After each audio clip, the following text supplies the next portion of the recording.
আমার প্রিয় জন্মস্থানের জেলা মৌলভীবাজার জেলা শাখা কর্তৃক আয়োজিত আজকের এই বিশাল কর্মী সম্মেলনের সম্মানিত সভাপতি, মৌলভীবাজার জেলা শাখার সম্মানিত আমির স্নেহভাজন ইঞ্জিনিয়ার শাহেদ আলী, মঞ্চে বসা বাংলাদেশ জামায়াতে ইসলামীর কেন্দ্রীয় সহকারী সেক্রেটারি জেনারেল, নির্বাহী পরিষদের অন্যতম সদস্য অ্যাডভোকেট এহসানুল মাহবুব জুবায়ের, আঞ্চলিক স্থানীয় নেতৃবৃন্দ, বন্ধু সংগঠন সমূহের সম্মানিত নেতৃবৃন্দ, শহীদ পরিবারের গর্বিত সদস্যবৃন্দ, 24-এর স্বাধীনতা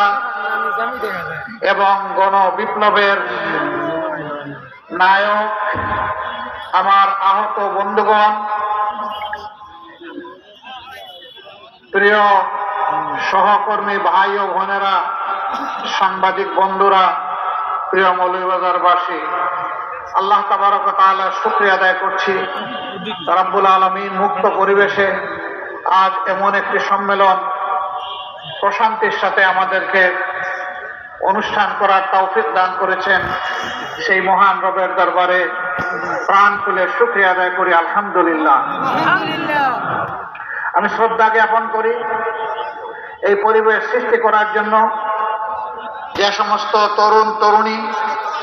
ছাত্র সমাজ,